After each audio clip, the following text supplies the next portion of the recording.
Hi friends, എല്ലാവർക്കും നമസ്കാരം. എല്ലാവർക്കും ഒരിക്കൽ കൂടി റാവൂസ് കിച്ചണിലേക്ക് സ്വാഗതം.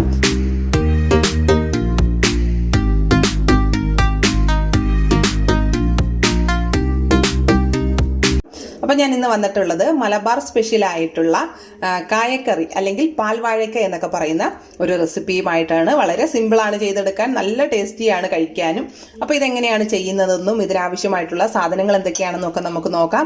അപ്പോൾ ഇതിനകത്ത് മെയിനായിട്ട് വേണ്ടുന്നത് ചൗവരി അല്ലെങ്കിൽ സാഗോ റൈസ് എന്നൊക്കെ പറയും, അതാണ് ഇതിനകത്ത് മെയിനായിട്ട് വേണ്ടുന്നത്. അതേപോലെ തന്നെ നേന്ത്രപ്പഴവും ഇതിൻ്റെ ഒരു മെയിൻ ഇൻഗ്രീഡിയൻ്റ് ആണ്. അപ്പോൾ നമുക്ക് ഈ ചൗവരി കുതിർക്കണമെന്നില്ല, നമുക്ക് ഡയറക്റ്റ് അത് വേവിച്ചെടുക്കാവുന്നതേ ഉള്ളൂ. എങ്കിൽ തന്നെ ഞാൻ ഇവിടെ ഒരു 10 മിനിറ്റ് ഇതൊന്ന് കുതിർത്തിട്ട് എടുത്തിട്ടുണ്ട്. അപ്പോൾ കുറച്ചുകൂടി എളുപ്പത്തിലാവും. അതേപോലെ തന്നെ പഴവും ഞാൻ ഇവിടെ നിന്ന് പുഴുങ്ങിയാണ് എടുത്തത്, കാരണം ഇത് നല്ല പഴുത്ത പഴമല്ലായിരുന്നു. നല്ല പഴുത്ത പഴമാണെന്നുണ്ടെങ്കിൽ നമുക്ക് ഇത് നേരിട്ട് അതിലേക്ക് ചേർത്താലും മതിയാകും. ഇപ്പം ഞാനിവിടെ നല്ല പഴുത്തതല്ലാത്തതുകൊണ്ട് ഒന്ന് പുഴുങ്ങി അതിൻ്റെ കുരുവൊക്കെ ഒന്ന് നീക്കം ചെയ്തതിന് ശേഷം എടുത്തിട്ടുണ്ട്. പിന്നീട് ഇതിലേക്ക് ചേർക്കാനായിട്ട് വേണ്ടുന്നത് തേങ്ങാപ്പാലാണ്. ഇതിനെ നമുക്ക് പശുവും പാല് വെച്ചിട്ടും നമുക്ക് എളുപ്പത്തിൽ ചെയ്തെടുക്കാം. എങ്കിൽ ഇതിൻ്റെ ഒരു അസൽ ടേസ്റ്റ് എന്താണെന്ന് മനസ്സിലാവണമെന്നുണ്ടെങ്കിൽ തേങ്ങാപ്പാലിൽ തന്നെ ചെയ്ത് കഴിക്കണം. അപ്പം ഞാനിവിടെ തേങ്ങാപ്പാൽ 1-ാം പാലും 2-ാം പാലും എടുത്തിട്ടുണ്ട്. അപ്പം നമുക്കിനി ഇത് എങ്ങനെയാണ് തയ്യാറാക്കുന്നതെന്നൊക്കെ ഒന്ന് നോക്കാം. അതിനു മുമ്പ് ഒരു ചെറിയ റിക്വസ്റ്റ്, നിങ്ങൾ ഈ ചാനൽ സബ്സ്ക്രൈബ് ചെയ്തിട്ടില്ല എങ്കിൽ പ്ലീസ് ഒന്ന് സബ്സ്ക്രൈബ് ചെയ്യണേ. ഒപ്പം അടുത്തുള്ള ബെൽ ബട്ടൺ കൂടി ഒന്ന് ക്ലിക്ക് ചെയ്യുക. അപ്പം നമ്മുടെ റാവൂസിൻ്റെ സിമ്പിൾ റെസിപ്പീസിൻ്റെയൊക്കെ നോട്ടിഫിക്കേഷൻ നിങ്ങൾക്ക് കൃത്യമായിട്ട് ലഭിക്കും. അപ്പം നമുക്ക് വേഗം ഇത് എങ്ങനെയാണ് തയ്യാറാക്കുന്നതെന്ന് നോക്കാം. അപ്പം ഞാൻ ചൗവരി വേവിക്കാനായിട്ട് അടുപ്പിൽ വെച്ചിട്ടുണ്ട്. നമുക്കറിയാം ചൗവരി എളുപ്പം വെന്ത് കുറുകുന്ന ഒരു സാധനമാണ്. അതേപോലെ തന്നെ ഇത് പാത്രത്തിൻ്റെ അടിക്ക് പിടിക്കാനും സാധ്യത കൂടുതലാണ്. അതുകൊണ്ട് നമ്മൾ ഇളക്കി കൊടുക്കണം. അതേപോലെ ഏറെ വെള്ളം വെച്ചിട്ട് വേണം ഇത് വേവിച്ചെടുക്കാനും. അപ്പോൾ അതുകൊണ്ട് ഞാനിപ്പോൾ കുറച്ച് ഏറെ വെള്ളം വെച്ചിട്ടുണ്ട്, ഇളക്കി കൊടുക്കാം. പിന്നെ അതേപോലെ തന്നെ നമുക്ക് വേണമെങ്കിൽ തേങ്ങാപ്പാലിൽ തന്നെ ഇത് വേവിച്ചെടുക്കാം. നല്ല കുതിർന്നിട്ടുള്ള ചൗവരിയൊക്കെ ആണെങ്കിൽ നമുക്ക് എളുപ്പം ഇത് തേങ്ങാപ്പാലിൽ തന്നെ അങ്ങ് വേവിച്ചെടുക്കാവുന്നതേ ഉള്ളൂ. അപ്പോൾ എന്തായാലും ഞാനിവിടെ വെള്ളം ഒഴിച്ചിട്ടാണ് വേവിക്കുന്നത്. വെന്തൊന്ന് കുറുകി വരുമ്പോഴത്തേന് തേങ്ങാപ്പാൽ ചേർക്കാം. അപ്പം നമ്മുടെ ചൗവരി ഏകദേശം വെന്ത് വന്നിട്ടുണ്ട്. ഇനി നമുക്കിതിലേക്ക് നമ്മൾ എടുത്തു വെച്ചിട്ടുള്ള 2-ാം പാല് ചേർത്ത് കൊടുക്കാം.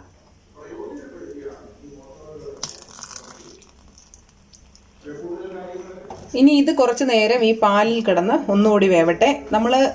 ഞാൻ പറഞ്ഞല്ലോ, പഴം ഞാനൊന്ന് വേവിച്ചെടുത്തതായതുകൊണ്ട് ഈ സമയത്ത് ചേർക്കുന്നില്ല. നിങ്ങൾ വേവിക്കാതെയാണ് പഴം എടുത്തിട്ടുള്ളതെങ്കിൽ ഈ സമയത്ത് അത് ചേർത്ത് കൊടുക്കാം. അതേപോലെ തന്നെ ഞാൻ ഇതിനകത്ത് ചേരുവകൾ പറഞ്ഞപ്പോൾ ഇതിലെ പഞ്ചസാര ഞാൻ വിട്ടുപോയിട്ടുണ്ടായിരുന്നു. അപ്പോൾ അതുകൂടി നമ്മൾ ഈ സമയത്ത് ചേർത്ത് കൊടുക്കേണ്ടതാണ്. നമുക്ക് മധുരത്തിന് ആവശ്യമായിട്ടുള്ള പഞ്ചസാര അത് നിങ്ങളുടെ ആവശ്യം അനുസരിച്ച് കൂട്ടുകയും കുറയ്ക്കുകയൊക്കെ ചെയ്യാം. ഞാനിവിടെ ഏകദേശം ഒരു 5 ടേബിൾ സ്പൂൺ പഞ്ചസാര കൂടി ഈ സമയത്ത് ഇതിലേക്ക് ചേർത്ത് കൊടുക്കുകയാണ്. ഇനി ഇതിപ്പോൾ തേങ്ങാപ്പാലിലും കൂടെ കിടന്ന് ഒന്നുകൂടി നമ്മുടെ ചൗവരി ഒന്നുകൂടി വെന്ത് നല്ലതുപോലെ വെന്ത് കിട്ടും. നമുക്ക് ഈ സമയത്ത് ഇതിലേക്ക് കുറച്ച് ഏലക്ക പൊടി കൂടി ചേർത്ത് കൊടുക്കാം.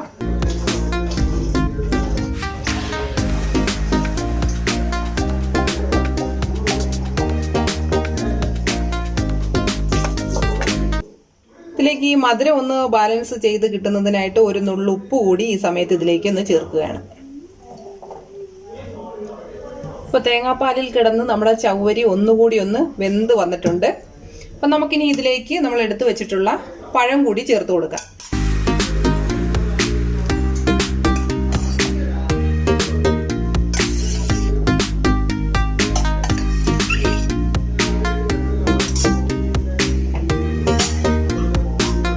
പഴം നമ്മൾ വേവിച്ചതാണ് എങ്കിൽ കൂടിയും അത് ഒന്നുകൂടി ഇതിലേക്ക് കിടന്ന് ഒത്തിരി അങ്ങ് ഉടഞ്ഞ് ചേരേണ്ട ആവശ്യമില്ല.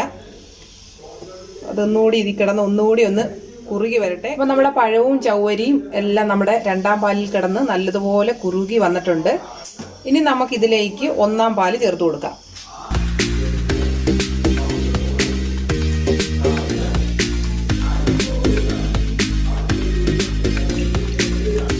ഒന്നാം പാല് ചേർത്തതിന് ശേഷം ഒരുപാടിട്ടങ്ങ് തിളപ്പിക്കേണ്ട കാര്യമില്ല.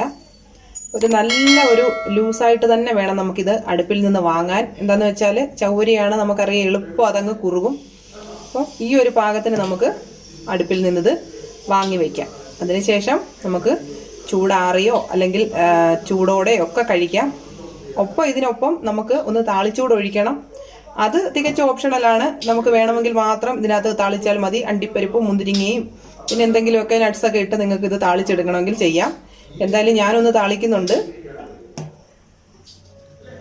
അപ്പോൾ ഞാനൊരു ചെറിയ പാത്രം അടുപ്പത്ത് വെച്ചിട്ടുണ്ട്. അതിലേക്ക് കുറച്ച് നെയ്യ് ഒഴിച്ചു കൊടുക്കുകയാണ്. കുറച്ച് കാഷ്യൂ നട്ട്സ് ഇട്ടിട്ടുണ്ട്.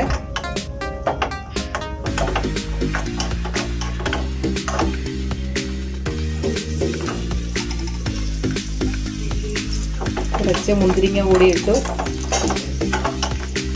ഇതിലേക്ക് നമ്മൾ എടുത്തു വെച്ചിട്ടുള്ള ശകലം പഴം കൂടി ഞാൻ ഇതിലേക്ക് ഇടുവാണ്. ഇതിങ്ങനെയൊന്നും ചെയ്യണമെന്നില്ല, തികച്ചും ഓപ്ഷണലാണ്. ഞാൻ പറഞ്ഞല്ലോ, ഇത് വേണമെന്നുണ്ടെങ്കിൽ മാത്രം ഇതൊക്കെ ചെയ്താൽ മതിയാകും. ഇങ്ങനെ ചെയ്താൽ കുറച്ചുകൂടി ഒരു ടേസ്റ്റ് കിട്ടും, അത്രയേ ഉള്ളൂ.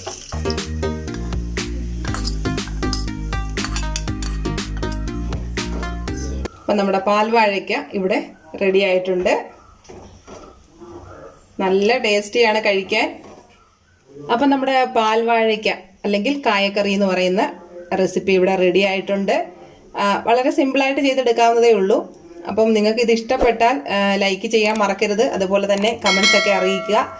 അതേപോലെ തന്നെ നിങ്ങളുടെ ഫ്രണ്ട്സിനൊക്കെ ഒന്ന് ഷെയർ ചെയ്യുക. അപ്പം നമുക്ക് മറ്റൊരു വീഡിയോയുമായിട്ട് വീണ്ടും കാണാം.